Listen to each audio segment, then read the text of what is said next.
We would like to thank, first and foremost, Oscar Ware Incorporated, Big Al Chicago Style, Dr. C.M. Haynes, Dentistry, and Swag Sports Shoes for helping us put this event on this evening.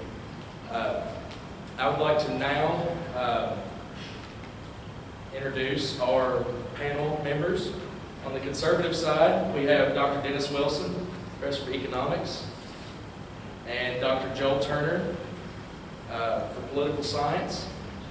On the Libertarian side, we have Mr. Chris Derry from Marketing, and Dr. Brian Stroud from Economics. And on the Liberal side, we have Dr. Jeffrey Budziak for Political Science, and Dr. Eric Bain-Selbo, Department Head for Philosophy.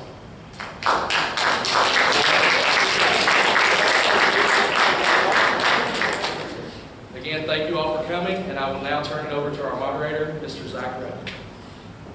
All right, to start off, thank you guys for showing up and agreeing to participate in this. It will be a great event. We hope we can help a lot of people make a more informed decision at the ballot box this time of election. The format for this discussion, there will be 8 questions. Each side will give an answer. We'll go from right to left. Each question you will have 10 minutes to respond, and if there's time, I'd like to get as much conversation among you guys as possible for questions, so try to make your initial responses brief so we can get into the fun stuff. For the first question, to what degree should someone who earns something be forced to share it with someone else? And we'll start with the conservatives.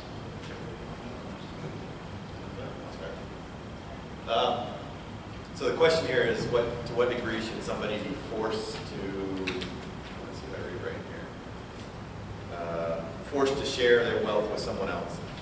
So I think kind of underlying the question here is that governments have a cost. So if you're going to have government, you have to pay for government. And so taxation has to exist. Whether we like taxes or don't like taxes are irrelevant, we have to have tax. And so by that means, if you have a government, you have to have a means of paying for that government, and therefore the government then has the ability to force people to pay part of their wealth into what would be a collective pot of government.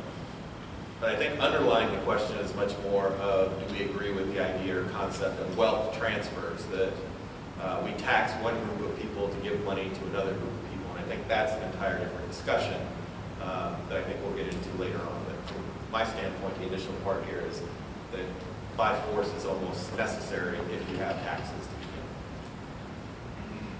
begin. Ideally, I agree. Ideally, I think there's a baseline cost of government, which there are things that government has to do that the private sector is not going to do, things have to get paid for that we all agree are generally necessary.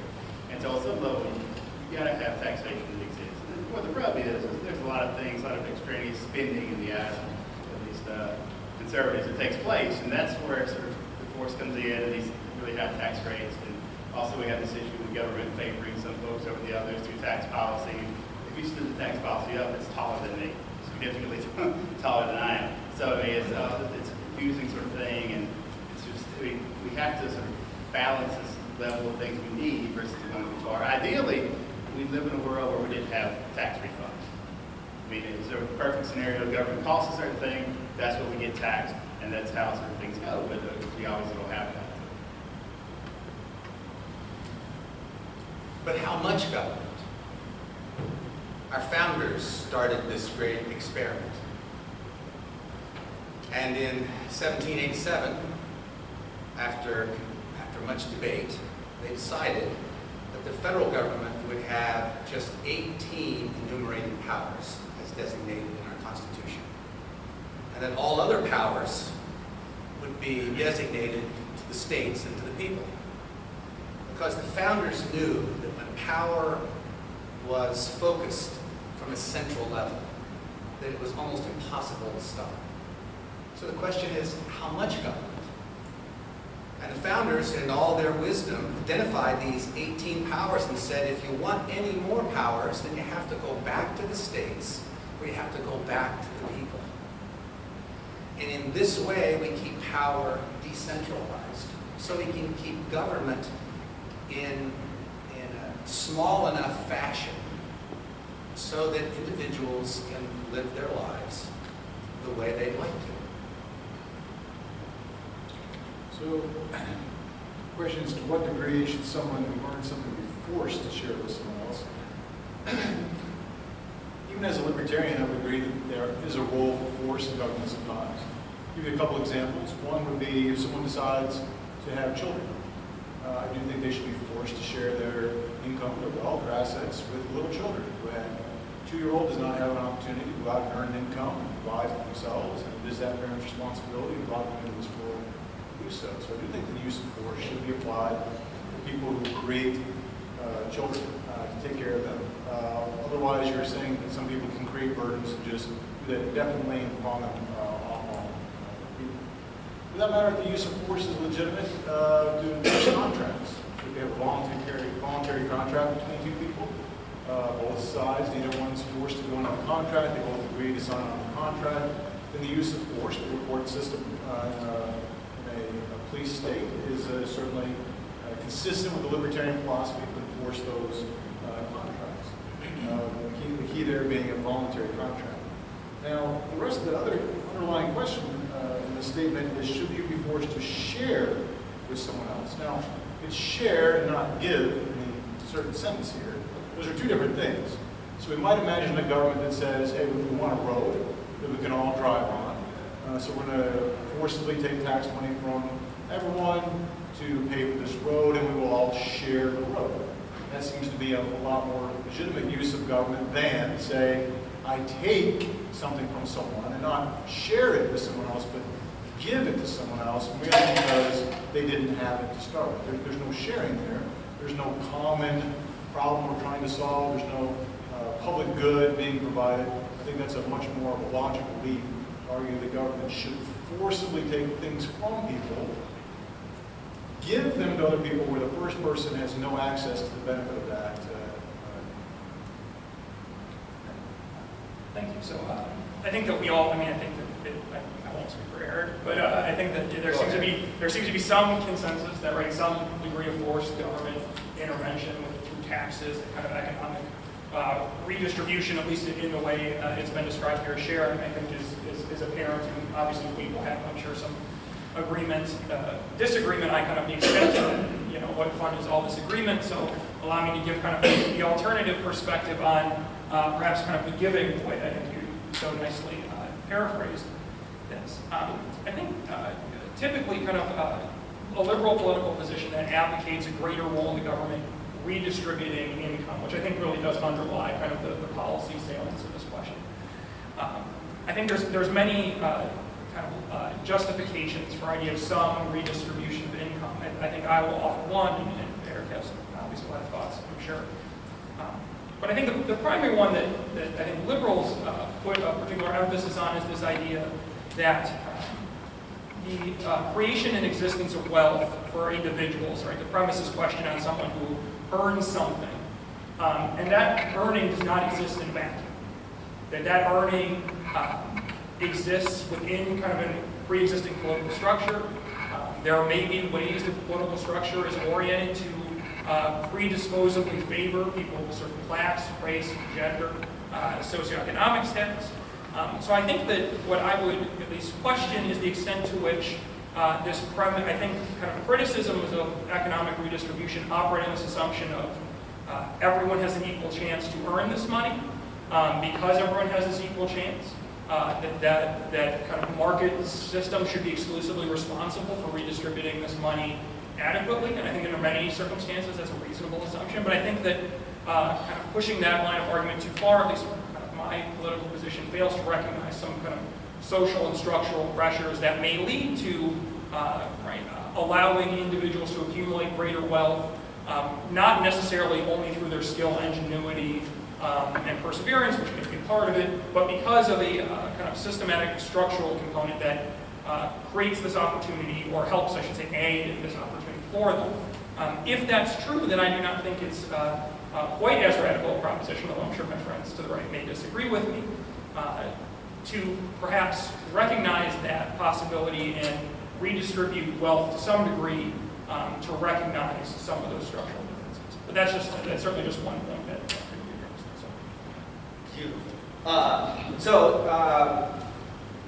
I'm glad we don't have to argue about whether or not we should have taxes. And I don't really, I'm not sure I have a whole lot to add to Jeff's comment. I think that there's a couple of things I would ask, maybe as part of getting a conversation started. One, I guess I would offer a little bit of a warning about deifying our founding fathers. They were human beings who did the best they could. They could in no way conceive of the complexity of the society we have today. We can always turn to them for guidance, but I don't think we want to go back to the 18th century as a country. I'm curious, and I'd like to hear my colleague from the BBT Center for the Study of Capitalism. I'm interested in this distinction between share and give. So, for example, I could imagine somebody who doesn't have children, who pays their property taxes, in many cases that goes to the public school system, saying, well, I'm not being asked to share here, I'm just giving. I'm giving my money away to people, children, and parents who I don't share in that in any way. And so I think even as we start to talk about wealth transfer, we'll want to weed out what exactly do we mean by sharing of our wealth or income versus giving, and whether or not that's a useful distinction.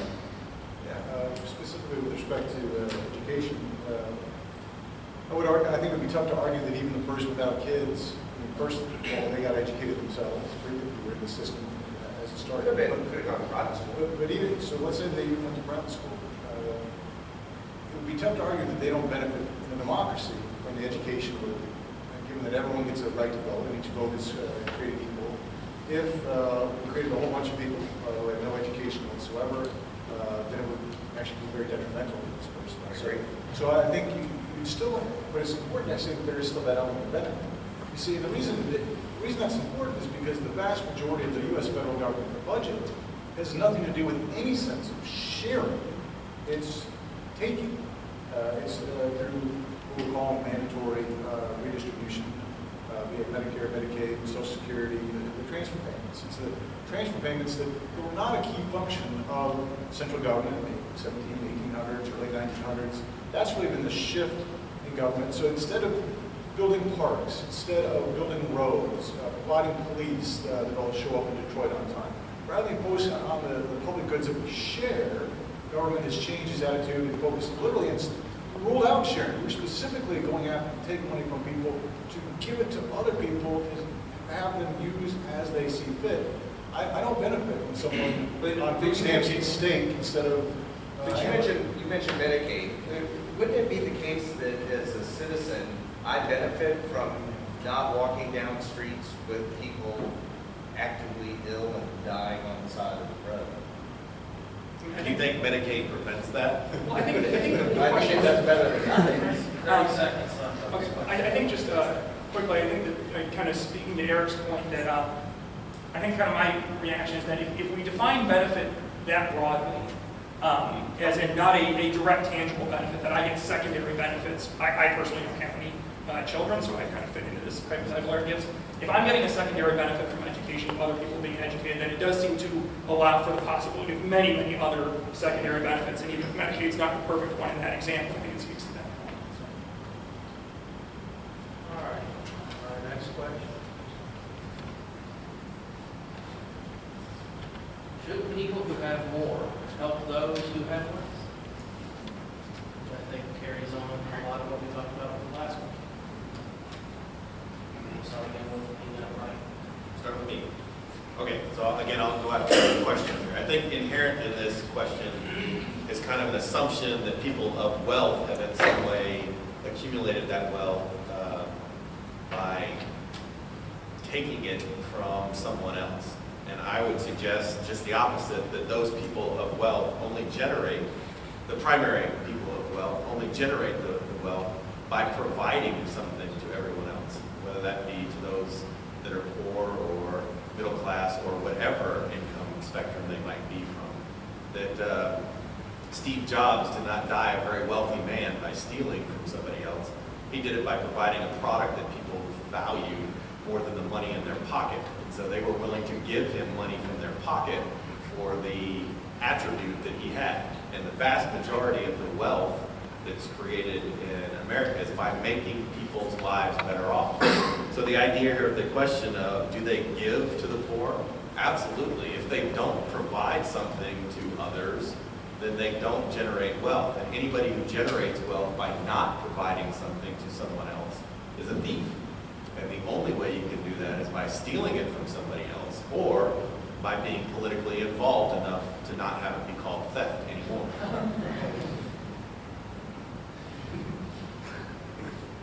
Depends on if you're asking from a moral standpoint or a governmental standpoint.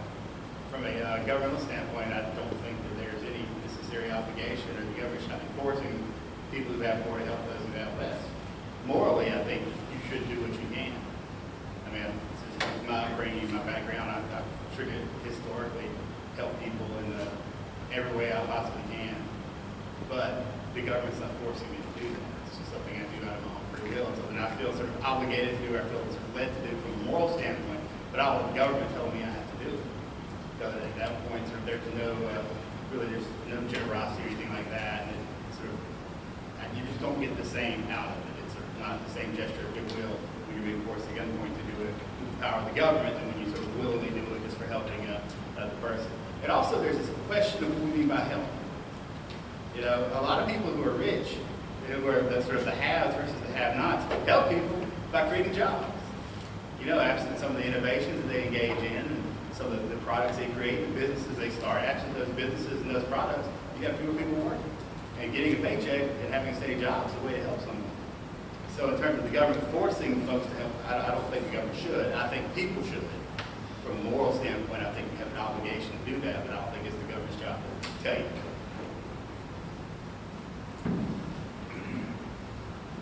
Only if people decide that they'd like to give something that they own away, the best way to do that is for them to decide whether to give to someone that has or to give to someone that hasn't. This great experiment that we're in the midst of, called liberty, is an experiment in the notion that somehow if I live my life the way I want to do it, and I don't get in the way of other people, that that's a moral thing for me to do. And in the early part of the 20th century, when there wasn't much government, there was a huge rise in charitable organizations.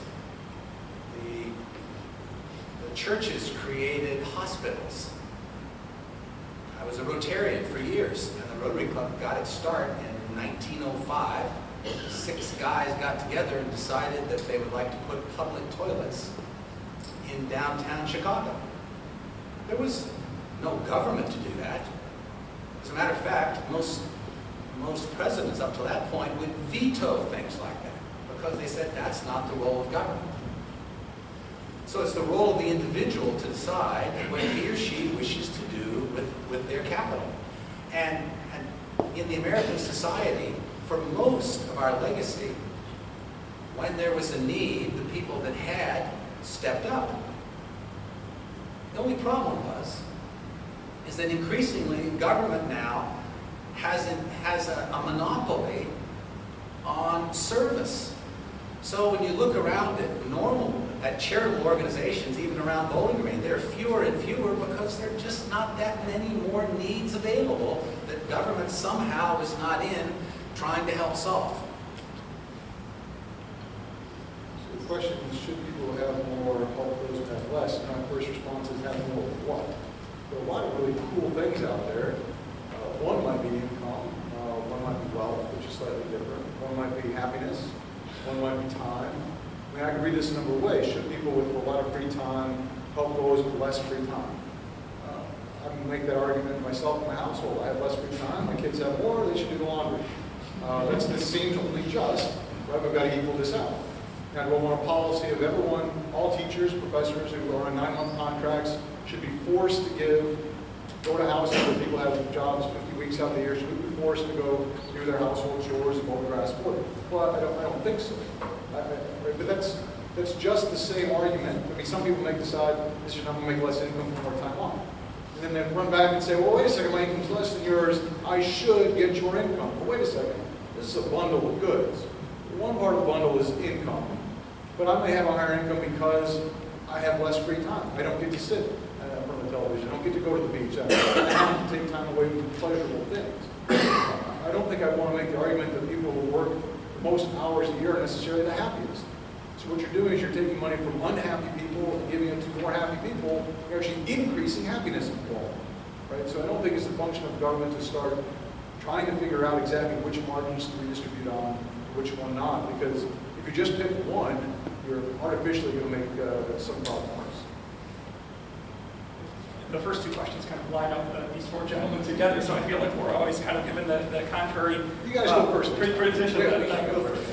So I'll give you guys the kind of the contrary of it, so we don't just sound contrary. I mean, I'm sure Eric will have a lot to say, so I will try not to overstep. But I guess the one point that has struck me, and I think this is somewhere where I just disagree with some of my friends on the right here, is that this discussion of needs has been or kind of having less has been restricted, I think, to a remarkably small world. I certainly don't purport to be this historian, and I understand that the world is different today, and I can't believe I'm saying this, but I think that they may have a bad view of government. Maybe I have a less optimistic view of human nature, which is really not how I normally think of myself. But the idea that if we only had less government, that we would not, like, the charities are being forced out of the world because of government, just doesn't strike me as being in accord of a place where we still have people in the United States who are hungry, who are without kind of basic resources in the United States. And perhaps I'm overly optimistic that, or maybe I should say overly pessimistic, that if we created greater freedoms and lower tax bases, people would take their time, resources, and money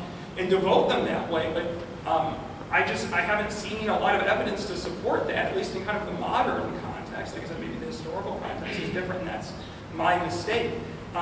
So I think that, and kind of briefly, I'll wrap up. I think it speaks to this benefit question we were talking about earlier, that I think there's a compelling argument that if we believe that there are societal level benefits, right, a greater kind of equity in kind of income or wealth, or I think it's a fair question to ask what we mean by more and less, but if we're talking primarily about income and wealth, there's a fair question, I think, to ask about if there would be greater societal benefits to people who might not be confronting the same types of needs if government is able to provide. Well, and I mean, in listening sort of as we came this way, I mean, I had the same thought about, look, I think charities are great, and I'm charitable, I swear.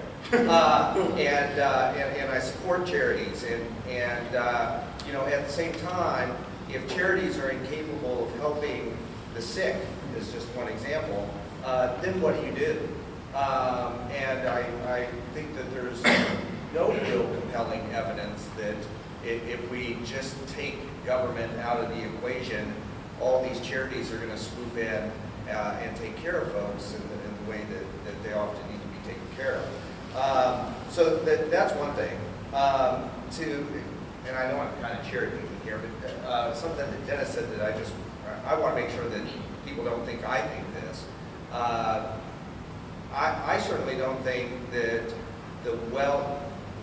wealth should be taken from the wealthy because they've taken it from somebody else, that they've stolen it from somebody else.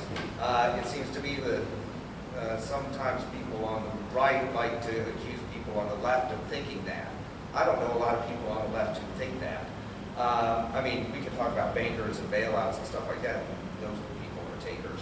But look, somebody who's worked hard and accumulated wealth, I think we can legitimately talk about them earning it.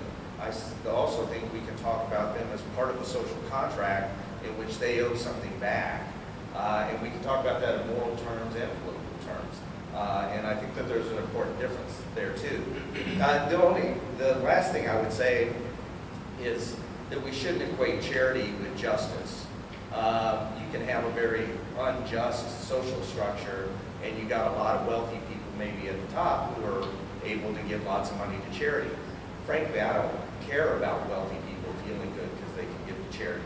I would assume rather live in a society that is more just, provide opportunities for charity. Sure, we'll always have opportunities for that.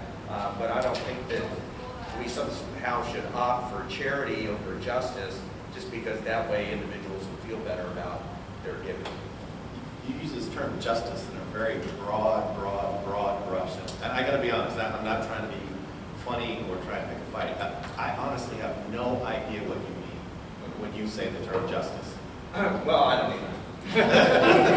No, look, and it's hard to, I'm a Rawlsian, basically, you know. So, does anybody know John Rawls's? Okay, we should check. I mean, and I could go into describing that, but I mean, on any particular issue, I mean, we could argue out what we think would be just in that particular example, right? And I suspect that that's what we'll do tonight. But I mean, unless we want me to go into a lecture on Rawls, I probably. But I'd like to hear your definition of justice. You use the word justice, so how would you define it? Well, I would give you Rawls. I mean, justice in the end is what rational people in the original position behind a veil of ignorance would determine to be just.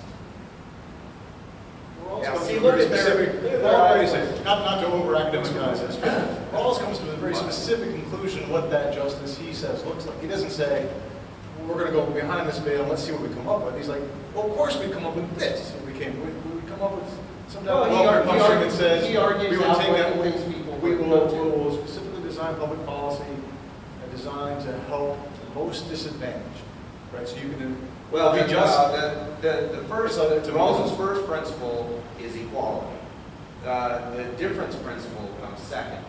And the difference principle is that in a situation in which you are developing public policies,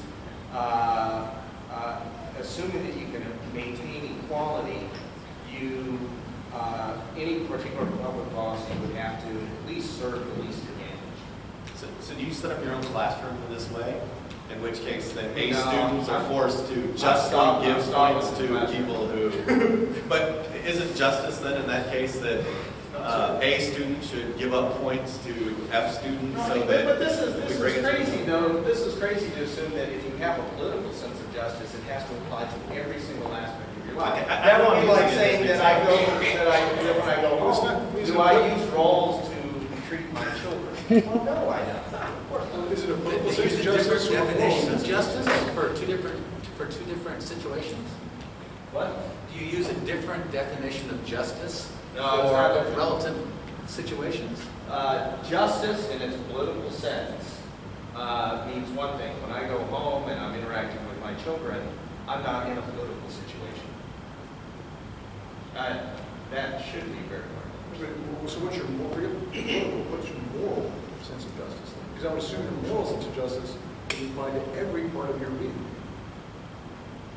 Well, that's a sticky point in Rawls. We don't want to think about that. Thank you for falling That's the problem. I think. Why should college students run Social Security for senior citizens? Let me make one just distinction. Because it's just. Right, there we go. Does John Rawls really think? No. No, I think we just should make one distinction here between, and I'll make the kind of more technical point, maybe I'll let Eric speak kind of more on the philosophical point. I think that we need to be clear, right, that if this is kind of a immediate defunding of Social Security question versus a future policy, right? I mean, part of the reason that we have to fund Social Security now is that I think affording some people a promise of some kind of retirement system and then taking it away from them in the midst of retirement would be a very bad strategic decision, right? We need some predictability and stability in the universe. And I don't know, maybe my colleagues would disagree with that. Even if they think Social Security is bad, they understand that people who are relying on it now there would be economic kind of disaster to just remove it carte blanche. So I think that I would at least draw that line and say that I think the question kind of begs, should we continue a social security system where the young, right, kind of subsidize the old moving into the future? If we could start from an original position where we could pay Social Security, right? So I'll just draw that distinction so other people can talk. Well, but why should?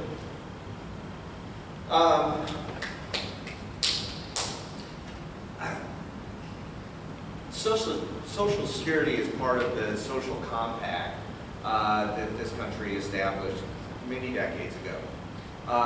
We have a legislative system in which people can change that social compact if they so choose. In a very sort of pragmatic sense, college students, I mean, some of it hinges on this word should. Why should college students fund Social Security for a senior system? That's a pragmatic issue. They should because it's the law and it's the social contract that you're a part of. You have the ability to change it. If you're unsuccessful at changing it, then you live under the social contract that you have. The other sense of should would be a moral sense. And in the moral sense of should, I think that, you know, as young people, you have inherited a world that we have completely screwed up. No, I'm just kidding. But you've inherited a world and a country that is actually very great. And you didn't create it, it has been handed to you. And you have a certain obligation to those who have helped create that for you. Not every senior citizen has been instrumental in doing it, but as a whole, those generations have been. So in a moral sense, I think you should. I mean, I agree with Jeff that on the one hand, since it's been, people have paid into Social Security, they're now retired, they're expecting a benefit. I think entering a voluntary, it wasn't voluntary, but entering a contract, that in terms of that contract, need to be honored, we're not supporting, ripping everybody off on the Social Security checks. That being said, I think it does go too far to suggest that young people are part of a social compact or social contract for paying Social Security. Think of it like this. You got baby boomers who are like, I want lots of free stuff. I call it free stuff because they did not put enough money into Social Security to actually fund them at the time as a generation. If they did, Social Security would not be going bankrupt by 31, 32. So they did it's a pyramid scheme. We all know it's a pyramid scheme. So can I, as a generation, set up what I call a social contract? I plan to take more money than I put in, and I promise to stick bills to people who don't yet vote. That's a tough social contract in the sense that I'm imposing things on other people against their will where they have no opportunity to speak and voice their opinion whatsoever. So I think it's tough to suggest that future generations must live by rules that we set down when they have no say in it. I don't think that towards any sense of justice as I lay it out to force people into something against their will just so that you can have more. Now, the bigger picture is I think that all young people should be putting money into their own retirement instead. Should they have to pay for the elderly's retirement all on their own? No. We should fix a pyramid scheme, make it self-funding. And you say, well, how do we make that commitment to the elderly to make sure they get their checks that they were promised? Well, you have to fund that by essentially taking on to the national debt right now. But the blessing of that is instead of asking one generation to pay for their own retirement and their parents' retirement, they have to pay for their retirement, and the cost of their parents' retirement is borne by future generations. So we'll all pay for future generations down the line, split that cost as a practical matter. Can you eat a loaf of bread that you haven't yet baked? See, a 5-year-old could answer that. And yet we perpetuate this myth that somehow there's this trust fund we can always depend on.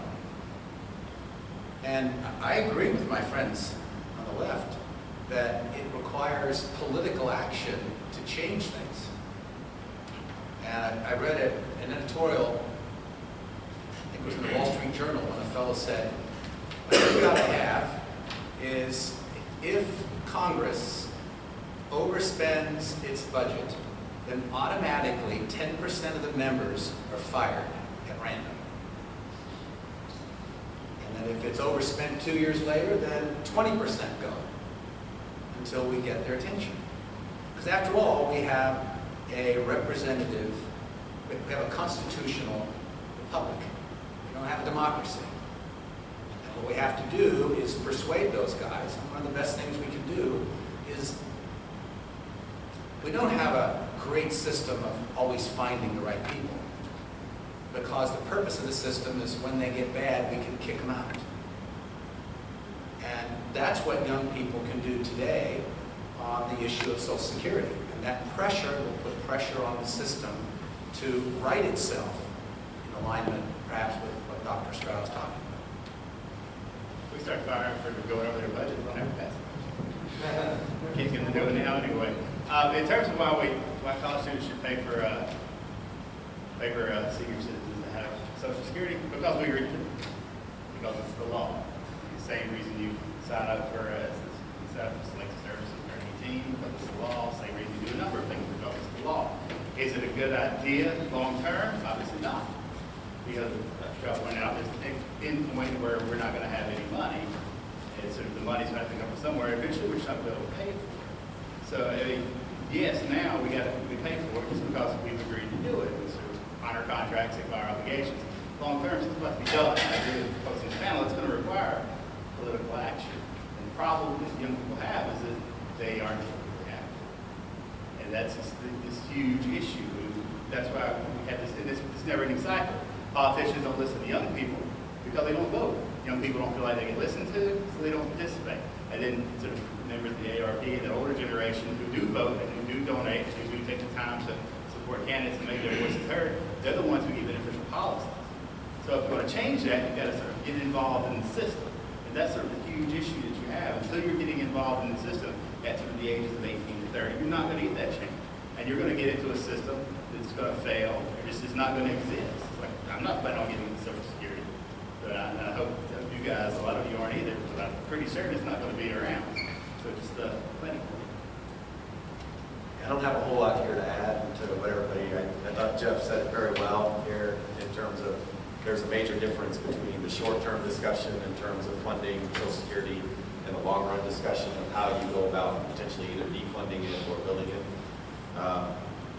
I don't necessarily agree in the social contract aspect, but again, the reason why college students are stuck with this bill right now is exactly what you were saying, because they are not politically active and are easily politically ignored. I'd be interested just with the group, because I agree with a lot of this too, and I think younger people ought to be active on this issue, because kind of to Dr. Strauss' point, you know,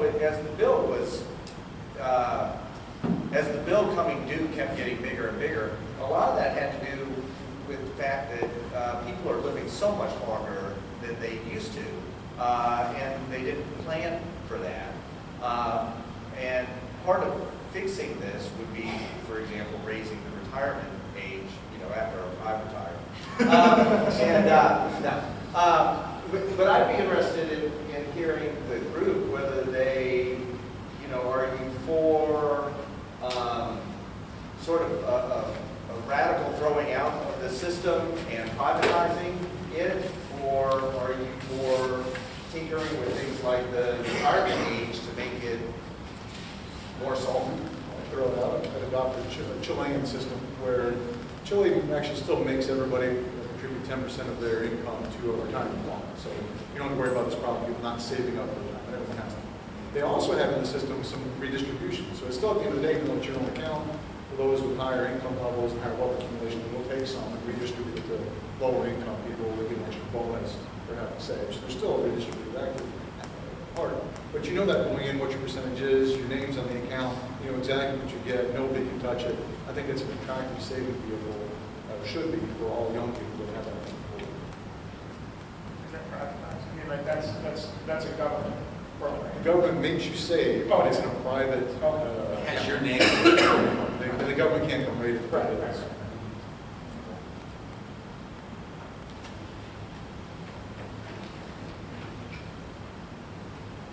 The next question will be, shouldn't government pay for the education of every capable and willing college student?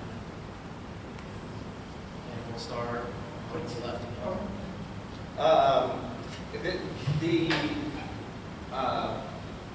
I mean, I'm assuming, can I ask a point of clarification on the question? Are you thinking of higher education? Higher education. Okay. I've talked with a lot of college students about this recently, and it often makes me think back to when I went to the University of Tennessee, which really wasn't that long ago. And I think my tuition for the year, my first year, was less than $500. When I tell college students that, they go, wow, and for the University of Tennessee? No. They're astounded by this. And honestly, I have a deep appreciation. I grew up in Nashville. I have a deep appreciation for the people of Tennessee, and for the fact that their tax dollars went into public higher education. And I came from a very low income background, and I was able to. That was the start of my kind of academic career, and that was very important for me. It gave me a chance. It was a great opportunity. Many people of my generation and before benefited greatly from greater state spending on public higher education. So most people in my generation left undergraduate education without debt. That means that they could buy a home quicker, they could build equity quicker, they could generate wealth faster, right? That same generation has demanded, I mean, it's complicated, right? Budget issues, healthcare costs, and all this stuff. But basically, there's been a whittling away of the tax revenue so that states are strapped and can't provide that. So the generation that benefited greatly from affordable public higher education is turning around and saying to the younger generation, sorry, but we can't afford it. Why don't you borrow the money? And I think that there's something inherently wrong with that. Whether or not we can get to a point where we can have free public higher education for those who are capable, not sure. But I think we can at least do a lot better than we're doing now. Yeah, I mean, I would agree with, I think, most of what Eric says, and I don't want to reiterate these points. I think the one thing that I would hedge on is that, I mean, obviously, I think and I can let my colleagues who have much better business training than I do speak to this issue. But the one potential cost of a completely free higher education system, right? We have students complaining regularly that they feel as if their bachelor's degree is valued less, right? Is a phrase that I hear. And like I said, I'm certainly not an economist. I'm certainly not a business professor. But if value means anything, to me it seems like it has some kind of assigned monetary compensation you might expect to derive from that value, and that when you make something free, that seems like it would have to decrease the value, right? I mean, just by definition. So I think that I would be quite hesitant without understanding, that's my own limited knowledge, of kind of what that would mean for, I mean, I certainly understand there's much more to a college degree than just the monetary value you get. And I think that's a debate that gets completely overlooked, that like learning something is just good for you, right? Hard to believe, right? Hopefully so. But I do think that I think kind of greater government efforts within a broader budgetary constraints to try to keep college tuition to the point where it is not so debt-ridden that people can't participate effectively in the other economic parts of the world, I think is important. Complete and total free education, I think I would worry about what it would mean to value the degree, but I don't mind college rights. Yeah, so part of the problem here is capable and willing to do what? I see a lot of capable students who might not be willing to study. They'll be willing to take a check, they'll be willing to go to free college, but whether or not it's to learn something is something different, right? So when we're going back to the question earlier on elementary education, right? I said, well, there might be some role for tax money for this because there's a public benefit, right? People become literate and can do some basic math, and that's beneficial to society to be have critical thinking. Well, it turns out the reason that most, if not everybody, almost all countries around the world subsidize universities less, it's not just a U.S. phenomenon, is the return to college isn't so much universal as it is to the individual who receives the degree. The one who receives the degree is the one who makes a lot more money. You might want a lot more knowledge. I mean, if I get a degree in Russian literature, I will know a lot more about Russian literature. Does that help the world generally? that much. And so maybe the government can fund it that much, right? But not the whole thing, because most of the benefit accrues to the individual with the degree. I mean, don't get me wrong, I'm enjoying my walk through Brothers Karamazov, but I didn't ask you to fund me that book. I'm reading it through on my own Kindle edition. Now, we still run into the same question, though, as we did before. Why is the state funding less? Because Eric's right, the state is funding your education less than previous generations. But when you still go back to the same argument, the government, with education, with roads, we're spending less on roads than we did in the previous generation as a percentage of the budget. We're spending less on parks.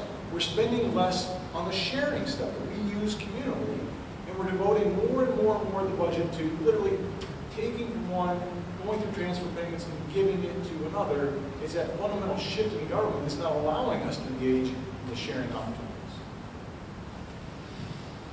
Brian, I agree with you wholeheartedly.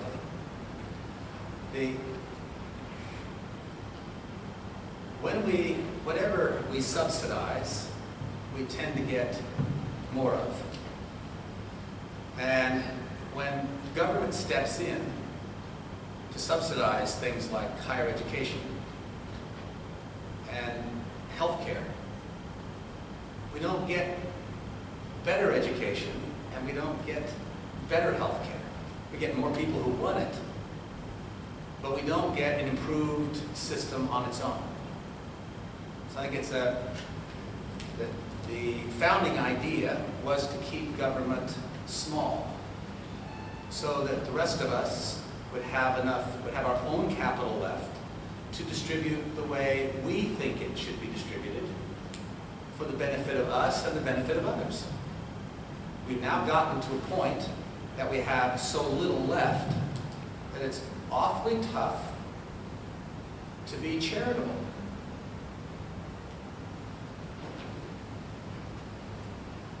Perhaps the all conservatives asked this question, but I did go to college for free on a government program. I went to the University of Georgia. You're a taker. You're writing check back, turn it. I bought lottery tickets. I will play the Powerball, man. I was one of the first groups, and we talked about, it gets this notion of capable and willing. The state of Georgia passed the lottery, they passed it so that the money would go to fund two things: fund basically college education in public universities and Head Start program. That's where the rest of them, most of it went to college education. So, and from the capable and willing, if you graduated high school with 3.5 GPA and you went to public school, you get your tuition paid for. All you had to do was keep a 3.5 or keep a 3.0 while you're in college, and then keep renewing it, and you can get an entire degree free, basically, for the government paying for it. And that gets to your capable and willing argument. But what it also sort of points at is that some things can be done if states are turned loose to do it. If states are allowed, Justice Brandeis makes an argument about states being allowed to function as laboratories of democracy. It is more clearly sort of this conservative approach. The state of Georgia did that by implementing this lottery system and implementing sort of the Hope Scholarship Program. I mean, people wouldn't have bought lottery tickets. I mean, they wouldn't have had the money to do it. It would have been a disaster. If people would have voted to get it, they would have thought it was a good idea. So if people think that that's a good idea at the state level, they'll do it. Now, the funding for the national government to get in and sort of say, here, everybody's going to have to go to college just because you exist and you graduated high school. There are people who graduate high school without being able to read. They're not capable or willing, they don't deserve to go to college. Or they should go to college, but they're not going to be a success. They have to read to go to college in most cases. But when you turn states loose to do these sorts of things, which is a more conservative argument, you turn states loose to make these decisions, they can come up with clever and creative ways to get this done if it's something that they want to do. Well, hold on a second. The government doesn't fund the lottery in Georgia.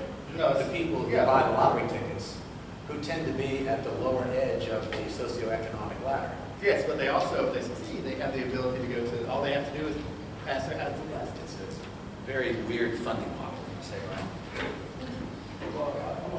I'm against, as a libertarian, I'm against the government getting into gambling. I think it's actually absolutely immoral that the state of Kentucky has a lottery. They advertise, convince people, low-income people specifically, to blow their money in a lottery. I think it's, what's strong language going to use here? Absolutely one of the worst things you can possibly imagine a government to do outside of enslaving people or crafting them, which we'll get to later. I think gambling should be legal in private sector. I think we should hear from Dennis. Well, my point here is whenever you talk about funding, fully funding students, and part of me deep down is in strong favor of this, because as a person in academics who has not received a raise in the last several years here, I understand that if there were more funding for students, I'm going to get paid. Okay? So I think there is some self-serving aspect to that. However, you know, an argument based on the notion of it's good for me, or if I or previous generations received something that was funded and it was good for them, then it's got to be good for future generations. I'm not sure that I fully buy that. If you give anybody something for free, it probably benefited them. There are very few things that you would receive for free that you would accept that don't benefit you. If somebody, before we leave tonight, wants to throw me keys to a Lamborghini, I guarantee you it will benefit me. But the idea that you should now provide that to every generation after me doesn't seem to be a legitimate argument. Do I think that government can, in some way, work with public education to set up works programs in which some way of funding education is possible, but then students are, if they're willing to take these types of call it loans or whatever, then owe society back time, and those could be through, again, the common way that we generally talk about this through military service, but it could be in terms of service for Peace Corps, that sort of thing. AmeriCorps, that's what I was trying to think of. AmeriCorps type programs, I absolutely think those are distinct possibilities. Well, the medical profession has these sorts of things. My wife's a nurse, and they're justified. If you want to go to nursing school, be a nurse. These local communities will pay for your school. You have to go back and agree to work for X number of years, so you have to pay them back. So there's structures in place that you have a certain career track you want to get. I mean, you can go to school and get it paid for. I just want to make one quick point, but I think it's a correction to something that was said. I mean, it's easy to be the person who says anything government touches is a disaster and it's going to make it worse. The University of California system for decades was practically free to California citizens. It was the model university system in the entire world. It fueled economic development in California, subsidized government higher education post-World War II, helped to create the biggest economic boom in the history of the country. It is just simply not the case that just because government is involved in something, it makes it worse.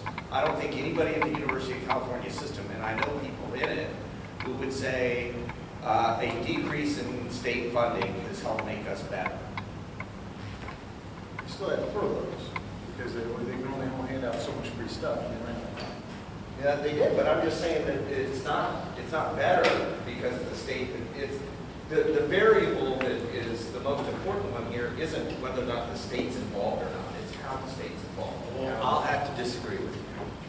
So the University of California system If is you not weigh best in balance, the number of things that government has done that have ultimately benefited, and the number of things that government has funded that have gotten worse. Well, that's a different question. We can talk about balance and look at individual things. I'm just trying to get us away from this some kind of simplistic view that anything government touches is going to be a disaster. I think we need to back away from that and say, look, the evidence just doesn't show that. Just like we can't say anything the private sector does is a disaster. Exactly. Perfect. Well, I think Jeff's point here, though, is more, I don't know that I didn't hear anybody, maybe I missed it, making the argument that anything government touches is bad. And I think Jeff was making the point here that the more you fund it and the more you make it free, the less you actually provide value to it. And so in a very selective system, again, if you're going back a couple generations and using California as an example, highly selective to be placed within the University of California system itself. But as public education became much more wider and accepting of all, because anyone who's capable and willing had to be accepted, well, now you cannot fund such a thing. And so if you're going to be selective, I will argue that California is not the model situation. I can pick the Ivy League as being a much more model situation, and they are not being provided for free to go to Ivy League. In fact, yeah, if you look at, just take Stanford as an example. It's a great institution in the state of California. It's not a publicly funded school, and yet not only do they achieve excellence, but they have a program that your tuition is based on your family's income. So the poorer you are, the less you pay. So I think private think institutions can do really well. So I put Stanford, the private sector's record in California, at or above the public sector's record in education. Particularly, I don't like to use Stanford. Yeah, that's right. You don't need to. All right, we've got to move on here. What are the political causes of the annual spikes in tuition, and what might be done to bring the cost of attending college down? Free college. So, Yeah, libertarians. We'll see. You want that actual answer why your college tuition is going up? Wow, we already broke the record.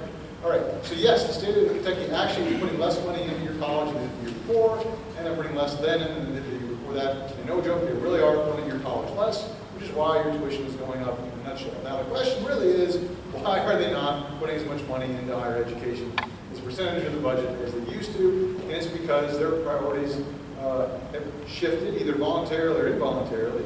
You say, well, where has the money gone? Well, it's very clear where the money has gone. It's gone into the pension system. You see, Kentucky, for years and years and years, decided to hire workers, county workers, city workers, state workers, teachers, college professors, and say, part of your compensation we'll give you now, and part we'll give you when you retire. Now, we'll actually come up with the money to pay you for now, but the money that we're going to pay you on retirement, we're not going to set aside enough money for that. We'll just have somebody later from that. The reason that we don't have, that are reduced, the actual honest to this reason they keep reducing funding to Western is not because they don't care about Western, they don't care about you. It's because they made these promises to people who are no longer working, and they have to meet these promises. And so the problem really was they created all these promises to all these people to pay them not to show up for work. We talk about money going into education. Yeah, bless her heart, the principal who retired from my kid's school last year retired in her late 40s. We'll be getting a taxpayer paycheck for the next 40 years, not to show up to work. Now she's got another job, so clearly she knows how to work and is able to work. And so she now gets a second income. Well, did you know, I don't know if you knew, the state of Kentucky spends more per early retiree, teaching early retirement, as someone retiring before 65, than every other state in the country. We rank number one. On average, we pay $750,000 to an early teacher retiree in Kentucky. No one else is even close to that. So why don't we pay for college? Because we're paying teachers not to teach. Yeah, it's not just teachers, it's state policemen, it's city sanitation, it's firemen and police officers who retire for 20 years with full benefits. I mean, it's unsustainable. I would say that the reason that tuition continues to go up is that the people in charge don't have any incentive to make it go down. That they can continue to raise the tuition and raise the tuition and raise the tuition unless attendance goes down. And that's happening, isn't it? So now that it's going down, pressure will be put on the system. And if this were a business, there would be some decisions made to lighten the network of people who are in administration, who are perhaps not making active contributions to the benefit of students.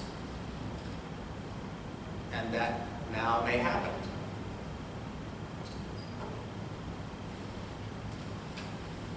There was a study, Budzek and I were talking about this beforehand, a study that was done, because I think you can make an argument, a lot of this is driven by state funding, and a lot of it is also perception driven or people driven. People were given two choices. They could go to an institution where tuition was $23,000 a year, or an institution where tuition was $30,000 or $36,000 a year. There was possibility for a kickback, so you get a discount. So the tuition essentially would have leveled out. Not guaranteed, just a possibility. Ask people what college they preferred, which one they'd go to. Almost universally going to higher tuition. Reason being is that's seen as prestige. Yes, it's just perception is reality. And then we got reality. And so the big question is why should colleges pay less? Georgetown is expensive university. 16, they admit like 16% of the people who apply. The rest of them will pay whatever it costs to go to Georgetown. Harvard, it admits like 6 people. the 6% rather, the 94% that don't get in, they pay whatever it costs to go to Harvard. So, I mean, perhaps the bigger question is, why is tuition where it is? I mean, it would go up, and they can continue to raise it, People are going to continue to pay it. I mean, it's just going to happen. I mean, because perception-wise, people want to go to the elite university, get that elite education. I think it's expensive, and it's just problematic because it's running up debt. You have people that are making college decisions that are not informed. The trick is to find a college that you love, that you can afford. I mean, that's the trick, and that's what you have to do, sir, in the context that we're operating in. And it's just a difficult context, but it's just a situation. You know, Forbes did a study of this, and they looked at and they asked if Dennis could answer the next question. No, man, I'm joking. Well, Forbes asked this question, and that is, for universities that cost a lot more, do students there get a better education, and do they make more money as a result? The answer was, if what you should do is find a college that has low tuition, because you can always find the education you need in any college. You go to the more expensive school, you feel Daddy's tank. That's true. But there's a lot of rationales for why prices go up in terms of colleges.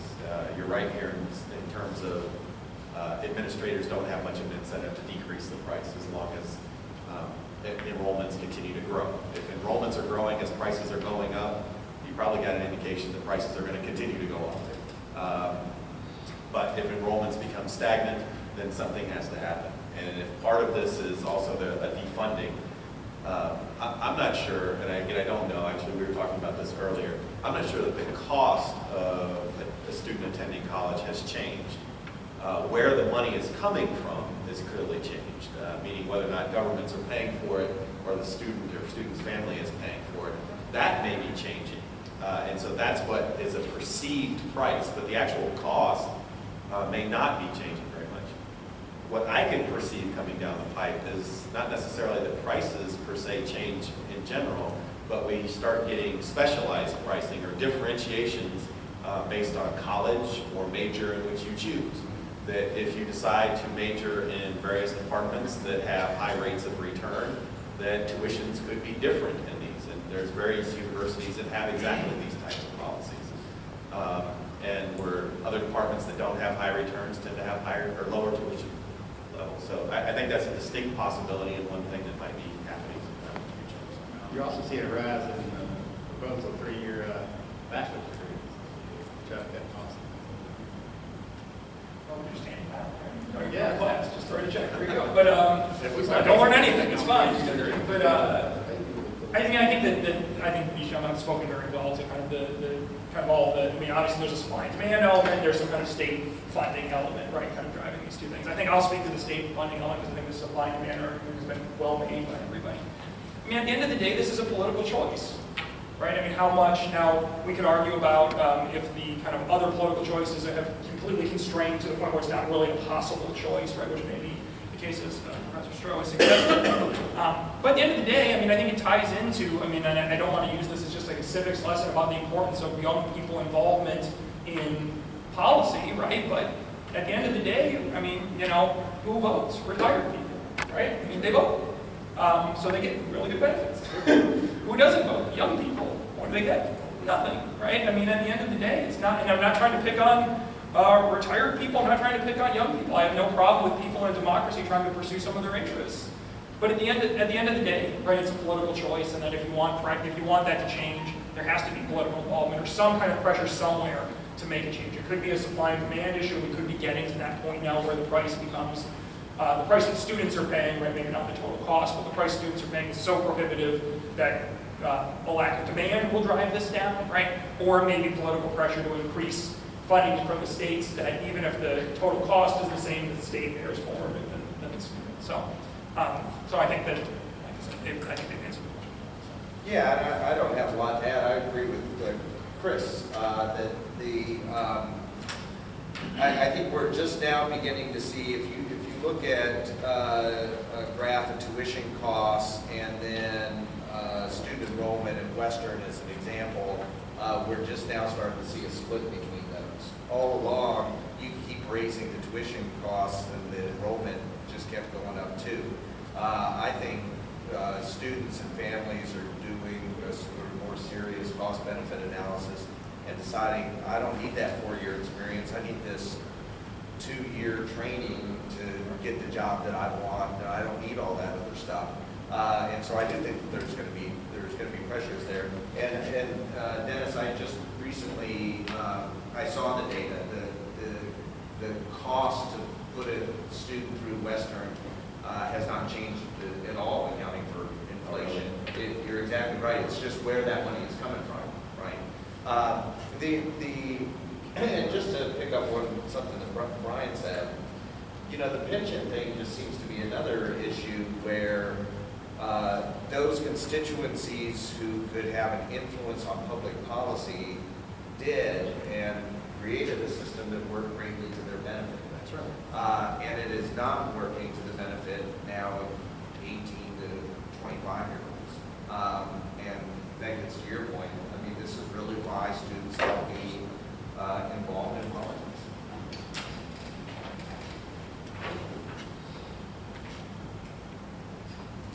All right, the next question is, why should marijuana be treated the same way that alcohol is in the eyes of the law? Libertarians can go first now. Yes, I was going to say, we're going to find out who gets to go first. Yes, we are. Go ahead. One opening comment. One opening comment. No. And that is, my brother lives in Denver. And he texted me last week, and he is now a warehouse, in charge of a warehouse where they're growing marijuana. Welcome to the 21st century. You send some delicious brownies? No, he didn't. But I did ask him. I said, so you're the warehouse guy in charge of the warehouse and the employees. How do you handle stoners who aren't working? He didn't give me an answer. I don't think. Is he too stoned to answer? Yeah, that's right. He didn't answer because he was spiked out of his mind, man. He's got a problem. Here you go. I'm listening to what I've been waiting on all night. All right. So I don't think alcohol and marijuana should be treated the same because I think alcohol is more detrimental to society. So there should be tougher regulation actually of alcohol than marijuana. In the history of the world, there's yet to be a reported case of overdose of marijuana. It never killed it. Now don't go out and try to prove me wrong to prove the point. Alcohol kills all kinds of people with just overdose, drunk driving. There's more incidents of violence toward others on people being consuming alcohol versus marijuana. I mean, a lot of the social costs are much higher with alcohol than marijuana. So if you're going to regulate the two, that should actually be, you should regulate things, what the people want to do in the recreational time based on how much they impact others. And if you have two drugs and one has a higher negative impact and one has a lower negative impact, for heaven's sake, don't put larger penalties on one with lower negative impact. I'm not here to say that marijuana has no negative impacts. Near as I can tell from the studies I've read, it increases brain cells, makes you dumber, hurts your attention span, hurts your memory, lowers your sperm count if you're male. But those are all things that are your problem, right? Society makes you benefit when you have a lower sperm count. So I don't think society has to waste $24,000 a year to incarcerate someone who decides that they want a brownie now with laced with marijuana. When we try this with alcohol is a more dangerous drug. We tried a prohibition on it, destroyed the criminal justice system, destroyed public health, destroyed faith in government. We're doing the same thing with the drug war, and we got to take the cost into account of any other benefits we might have. Specific with marijuana, yes, we should very much decriminalize use of marijuana. I mean, I think at least kind of the answer, the easy answer is because that's what the majority's decided, right? There may be no rhyme or reason for that, and Professor Shaw makes maybe some good arguments about why it would be a bad policy choice. At the one hand, it's a policy choice, right? I mean, like people like alcohol more than they like marijuana, right? I mean, that is what it's on. It's on, or right? I mean, the failures of the political process notwithstanding, right? So the question on if it should be treated the same way, I mean, I think it's a difficult. I don't want to speak to kind of the scientific analysis. I mean, there was a study in the Journal of Neuroscience or Neuropsychology just this week, which I think is a prominent journal in that field, about that there maybe are more severe long-term effects of marijuana. than we would otherwise recognize, right? Kind of something around brain activity and all those things. So I think that I would encourage students to recognize that it's not a totally costless kind of activity, right? So I think that, you know, why we should treat drugs differently, I think it's perfectly reasonable to suggest that we should make them based on some kind of powerful determination of their likelihood of harm, right? I think that kind of is, from a liberal position, I'm always uncomfortable going all the way to suggest that marijuana would be exclusively an individual problem. I mean, I think that there are some kind of potential societal costs to people saying, well, if you want to, you know, use your own body, that's fine, because I do think that we have some moral imperative to provide some basic level of health insurance, and, you know, or not health insurance, sorry, that could get a real fight going, some basic level of health care at a minimum, right, to people, and I know that marijuana may not have these immediate effects that he's talking about, but they could, if they do have these kind of long-term effects that I'm just not aware of, that's something to, at least to consider, but I do think that it's a perfectly sensible proposition that the level of kind of harm should be proportional to the way it's treated in the law, at least as my experience. I think we should legalize it, tax it, and give the money in scholarships to college students. This is why Eric's so popular among the students, right? Vote for me! Just shilling to the crowd. It's a beautiful circle. Shilling to the crowd. It's just like the lottery. The more responsible behavior we do, the more we get smarter. That's right. So I think the argument's much more in terms of what's the level of regulation on marijuana should be.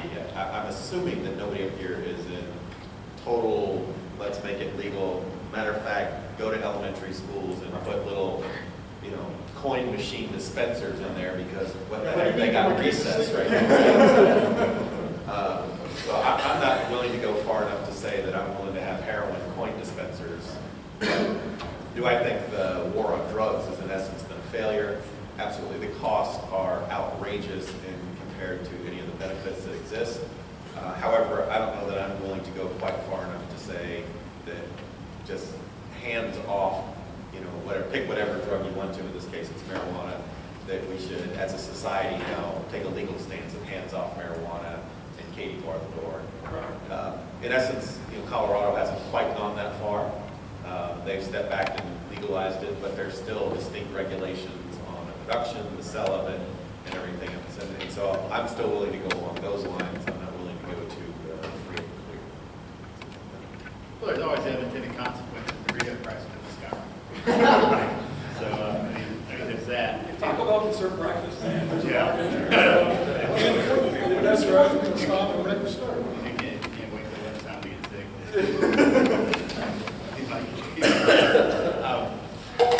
The reason we treat it differently is because we don't have a national history built on marijuana. You know, we have national history that's sort of built on alcohol. So we took a lot of land through the use of alcohol primarily. We have a region of the country and a system of slavery that was implemented. I mean, they sort of sustained the production of a lot of agriculture. Some of that's tobacco. Just as a nation, sort of we developed in that way. We're just more comfortable with that sort of thing. Now, 50 years from now, it's probably going to look a lot different in terms of why we treat it that way. I mean, it's probably a simplified answer, but psychologically, it probably plays a lot into it. Now, it also raises this federalism issue, where at the state level, we could decriminalize things or legalize what we want to, but the federal government, as long as they have the DEA and they have their own drug policy, it really doesn't matter. I mean, a lot of it's just sort of window dressing unless the federal government decides not to do anything about it, not to enforce their own laws, which can have precedence in many of these areas. It's a sticky subject. But in terms of why we do it, obviously, I think it's just from a historical standpoint. I think the idea that we don't have a history of it is a little misnomer too, because hemp production was a massive amount of hemp production going on, and it really was the tobacco lobby that kind of squashed, tobacco and alcohol lobbies kind of squashed hemp and marijuana production throughout the U.S. And so it became illegal by, you know, in essence, political cronyism.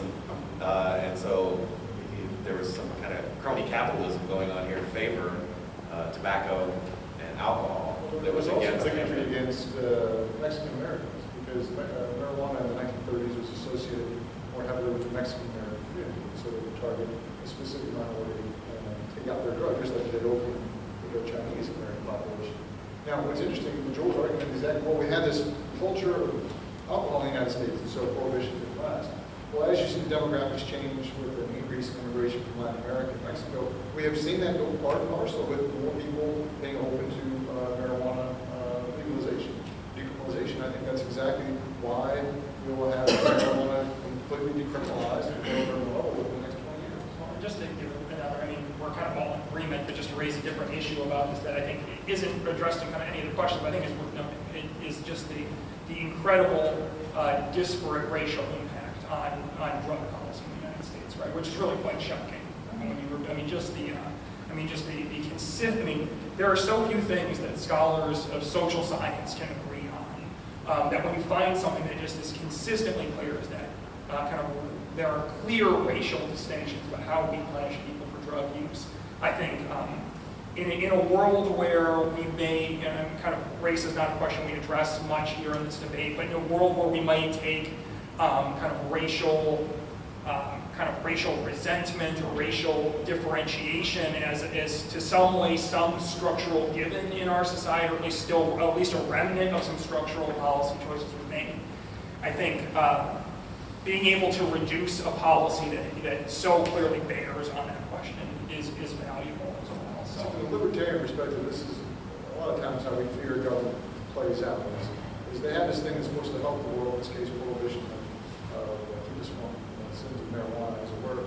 But what really plays out through the whole drug war is it ends up being the brunt being disproportionately felt by, we're picking on one ordinance. And crack cocaine has a much bigger penalty than powder cocaine because it's consumed by different racial groups, and it's government power run amok. And that's not the end result that's going to qualify as justice in any sense.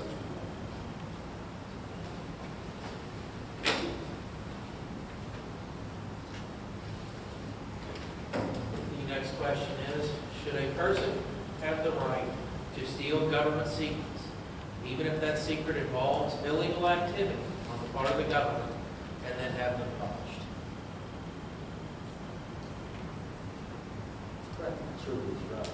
We'll start with the concerns. All right, I read all these questions ahead of time, and this is the question I have a very difficult time with. I grew up in a military household. My father's a retired major, and the idea of stealing secrets and telling them, I'm not sure that my father wouldn't have caned me by having that. So there's something very visceral in me that says no. But there's also part of me that recognizes that pointing out the illegality or immorality of others is not just appropriate, but something that we have an obligation to do. So that being said, there is a rub in this, and that is if it is a government secret and a government illegality, know that government makes the laws. And if you would like to be the one that goes amok of government, then you may feel the full brunt of that government. And so there are costs to be paid for even doing what you might suggest is right as well. For Victorian Russia. Yeah, the You're gulag. going to eat your own TV show. Right. So I know I haven't really answered it as much as explained the question more, as it turns out. The tricky thing is the word right in this question. I mean, should you have the right to do it? We have a history of when something's controversial or you feel like something needs to be changed and you take a stand on it, you got to be prepared to suffer the consequences of what that stand might be. I mean, there are folks, the civil rights movement clearly illustrates this. I mean, there were a ton of folks who took stands against things they thought were wrong, laws that they thought were unjust, and they didn't take that stand and say, oh God, I'm going to get arrested, I'm going to get put in jail. I mean, they recognized by taking a stand, there was a risk, but they felt like the stand they were taking was worth it. Same sort of thing here. I mean, if you feel like something is that bad and you're going to take a stand against it, you have to recognize what the consequences might be, because you're up against this extreme sort of power structure, this government that exists that is sort of far more powerful than you, far more powerful than anybody even knows in many ways. I mean, so then we have whistleblower laws and things like that, but taking a stand in many ways requires you to suffer consequences for it, rightly or wrongly. How many of you have seen any part of the series 24? This is Jack Bauer, right? This is the whole issue of trying to do what you feel is right, even though there is a tradition or a system that is, even though it's the law, it's wrong. Is there anyone under the illusion that if Snowden came back to the United States, we wouldn't torture him? I mean, does anyone think we wouldn't torture him? I would torture. No, I'm not saying I would torture him. Oh, I'm saying, okay. is there any illusion that we don't think the CIA or whoever we hire would torture him? I mean, I fully expect him to be tortured. I think if he was like a random person who wasn't famous, I think the answer is much more. Yeah, it's Yes, expanded. I think that now he's You famous. think we could pay I think the fame Eight is people say. Well, all right, well. I think he just should like stop going to work one day before they ask questions. Well, that's maybe his hope, but, so, again, it goes back to right duty. I think if your government is doing something that's immoral, I mean, I would hope every one of you would actually stick out your head and say, call them out on that. I think that's your duty as a moral individual to stop immoral behavior from happening. And yes, as a practical matter, if you stay in that system, the government may very well punish you for doing the right thing, as it has in the past. But I wouldn't necessarily suggest that you have to stick around for the punishment if you've got a means of escape. I mean, I guess I wouldn't fault you for wanting to switch over to someone else and say, hey, if you're really pointing out something, if you're pointing out something that's perfectly moral, perfectly legal, you're just selling out secrets to our enemies engaging in treason, I got no hope for it. If you're literally stopping us from killing innocent people, for instance, then yeah, I mean, Snowden didn't run off to Switzerland, though. We have a principle in this that we value as Americans, and it's how juries work. Juries don't have to follow the law. Juries have to decide what's right in this situation. And now, it doesn't happen as much today as it used to happen years ago, but an attorney would say, the judge would say, it's your job to make a decision on this as to what you think is right. But see, as much faith as I have in the jury system, Guantanamo Bay has shown me to be very willing, in wars undescribed to us and undeclared by Congress, to deprive people of a trial by jury. And that's again, I may call it circle, but I'm not sure that he can get a trial by an impartial jury. In fact, How many of those were American citizens?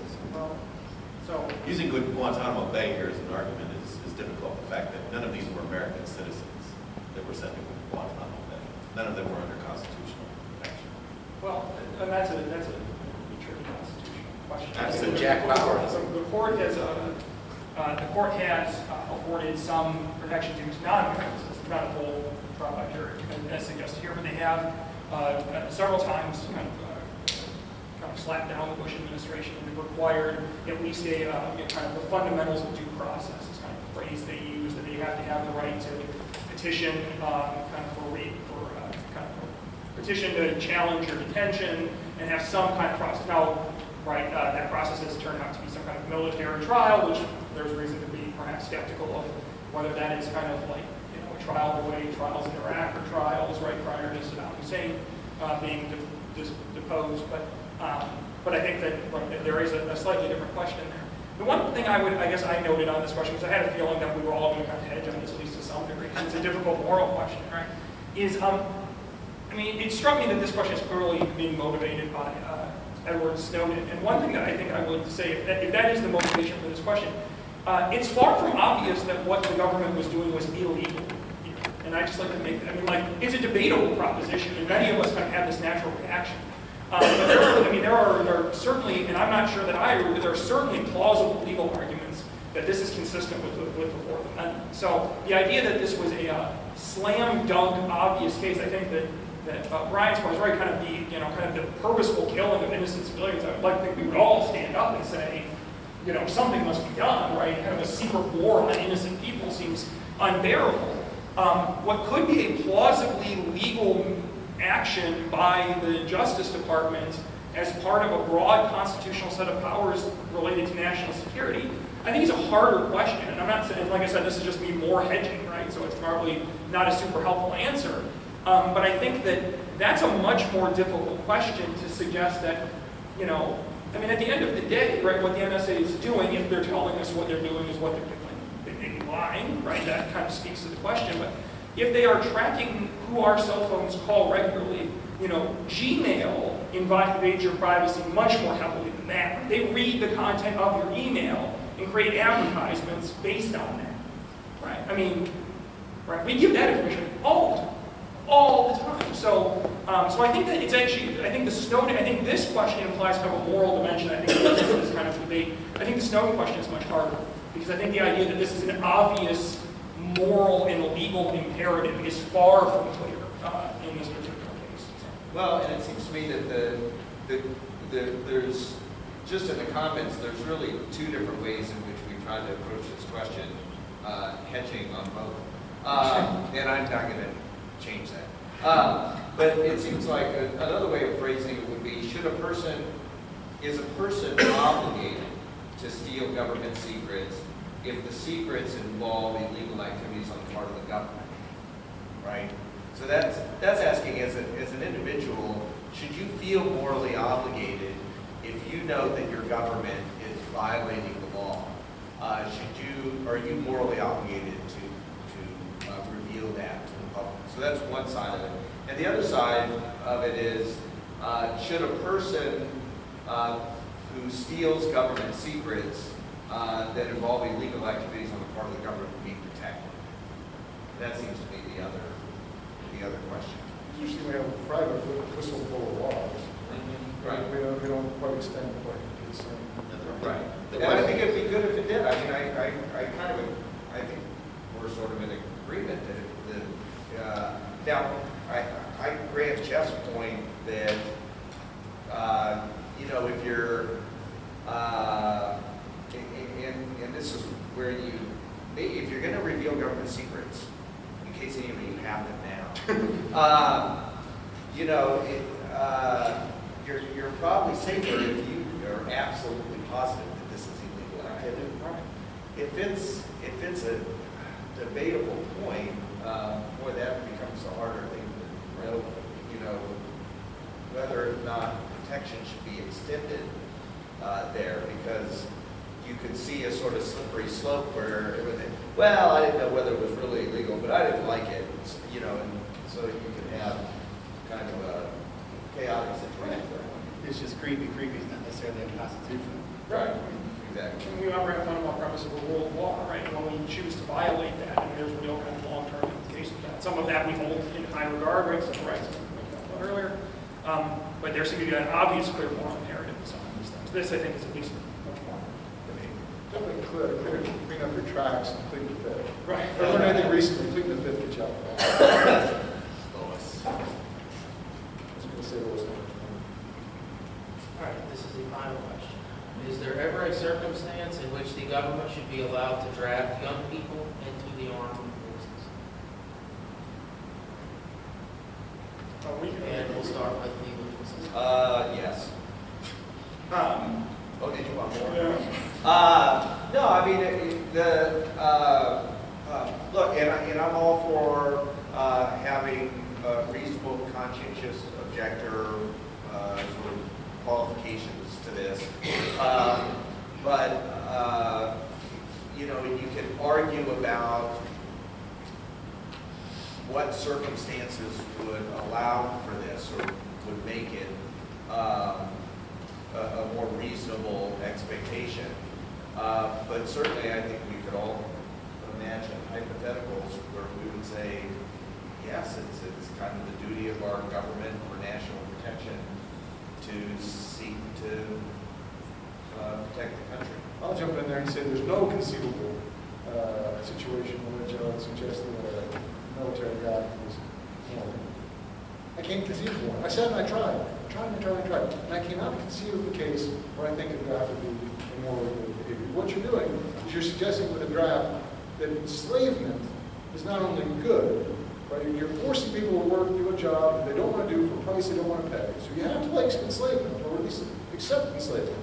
It's the most awful type of enslavement where you're telling people to go kill other people, which they may find morally objectable, and clearly if they wanted to go kill these people, they just signed up for it. So you're forcing them to do a job, to kill people, and they may die themselves.